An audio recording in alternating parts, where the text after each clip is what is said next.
গতকাল অনুব্রত মণ্ডলের এসডিপিও অফিসে হাজির হওয়ার কথা ছিল, কিন্তু শরীর অসুস্থ থাকার কারণে হাজিরা এড়িয়ে যান তিনি। আজকে ফের হাজির হওয়ার কথা, তাই এসডিপিও অফিসের সামনে নিরাপত্তারক্ষী বাহিনীরা মোতায়েন রয়েছেন যাতে কোনো রকম অপ্রীতিকর দুর্ঘটনা না ঘটে। বেলা 11টা বাজে, এখনো পর্যন্ত তিনি অফিসে হাজিরা দিতে আসেননি। দেখা যাক অনুব্রত মণ্ডল এসডিপিও অফিসে হাজিরা দিতে আসেন কিনা।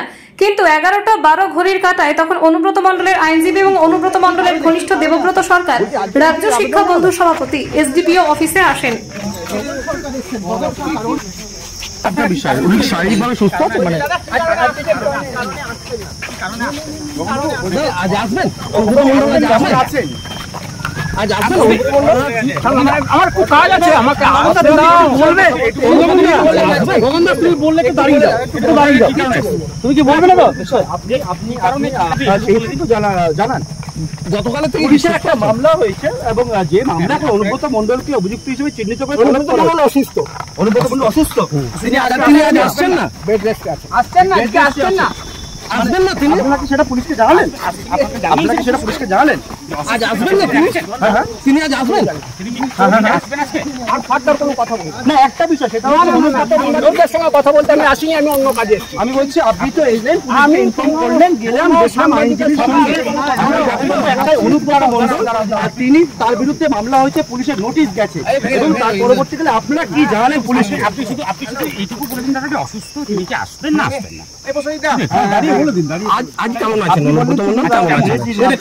পার্টি অফিসে গিয়েছিলেন, আমরা দেখেছিলাম, মানে সেই বিষয়টা মানে কি হয়েছে হঠাৎ তিনি কি অসুস্থ হয়েছে? এখন কি বেড রেস্টে আছেন, বাড়িতে আছেন, বিছানায় আছেন? তাহলে তিনি আজ আসতে পারছেন না? গগন বাবু, অনুব্রত বাবু আজ আসতে পারছেন না? এরপর আমি আর একটা কথাও বলবো না। বারবার বাংলা বোঝেন কি বোঝেন না? না, আপনারা যেহেতু মামলা হয়েছে, সেই মামলার আমরা জানতে চাইছিলাম আপনারা কোর্টের দ্বারস্থ হয়েছে? পুলিশের কাছে জেনে নিন অবশ্যই, কিন্তু যেহেতু আপনি এসেছেন, আমি আপনাদের সঙ্গে কথা বলতে আসিনি, আমি ব্যক্তিগত কাজে এসেছি। হ্যাঁ, কিন্তু যে ঘটনাটাই ঘটেছে সেই ঘটনার পরিপ্রেক্ষিতেই আমরা জানতে চাইছি। না, পার্টি কি জানতে দলের উপরে অনুব্রত মণ্ডলের ভরে না, আমি দল যা বলবে তাই মানে অনুব্রত সৈনিক মমতা বন্দ্যোপাধ্যায়ের অনুব্রত। আমার বক্তব্য এআই এর মাধ্যমে পিছিয়ে রাখ না ক্যামেরাটা, এটা কি দলকে জানাননি? মানে এআই এর জন্য ক্ষমা চাইতে হলো? দল যা তদন্ত করার না, আমি বলছি এআই এর জন্য অনুব্রত মণ্ডল ক্ষমা চাইতে হলো? দল যা নির্দেশ দেবে তাই মানে দল বলেছে, যা বলেছে করে দল ক্ষমা চাইতে বলেছে, ক্ষমা চাইতে মানে সেটা এআই এর জন্য হলো যা হোক, যা দল বলবে তার বাইরে পড়বে। অনুব্রত মণ্ডল দলের অনুগত সৈনিক, মমতা বন্দ্যোপাধ্যায়ের সৈনিক, তিনি যা দল নির্দেশ করবে তার বাইরে। কিন্তু থানার আইসি যে ভয়ঙ্কর অভিযোগ করলেন, সেটা সরকার দেখবে, পুলিশ প্রশাসন দেখবে। মানে এই অভিযোগ হয়ে গেল, কি মনে হচ্ছে এই রেকর্ডিংটা লিক হয়ে গেল? যুক্ত থাকতে পারে, দলের একাংশ যুক্ত থাকতে পারে, আমার প্রশ্ন হচ্ছে আদালতের দ্বারা থেকে অনুব্রত মণ্ডল হয়েছে? না, হবে না, যখন দরকার হবে তখন নিশ্চয়ই হবে। মানে এই যে এআই অডিও আপনি যেটা বললেন, মানে এটা কি বিজেপি বলছেন? বললাম তো দুবার। গগনদা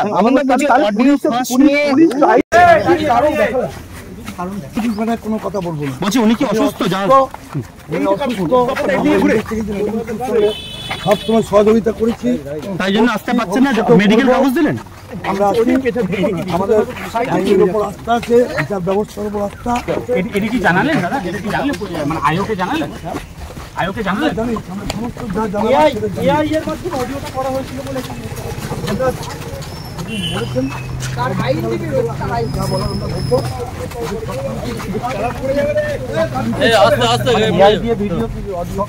শিকার এটুকু বলছি, মেডিকেল রিপোর্ট সরকারি হাসপাতাল থেকে করা, আমরা আর কিছু বলবো না। বলছি যা দেওয়ার তরুণ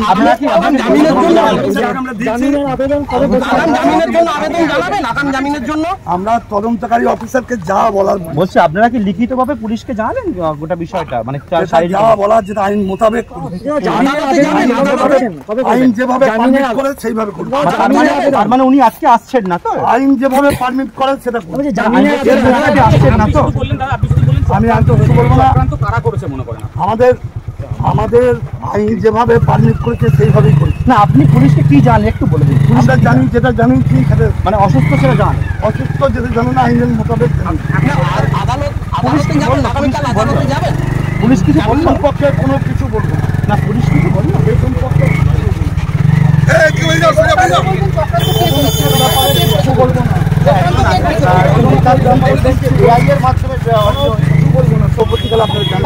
চক্রান্ত করেছে বলে মনে সেটা কিচ্ছু বলবো না, সেটা যথাসময় আদালত এটা যথাসময় আদালতে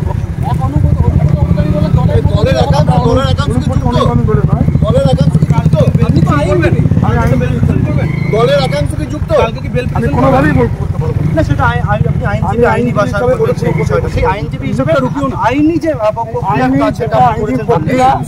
যেটা আইনি প্রক্রিয়া মাধ্যমে আমরা তদন্তকারী অফিসারের সঙ্গে সহযোগিতা করেছি, সহযোগিতা ভবিষ্যতেও করবো, এইটুকুই আপনাদের তিনি আসছেন না তো আসছেন না বলে প্রশ্ন কেন করবেন, জিজ্ঞেস করছি আপনি আবার এই প্রশ্ন জামিনে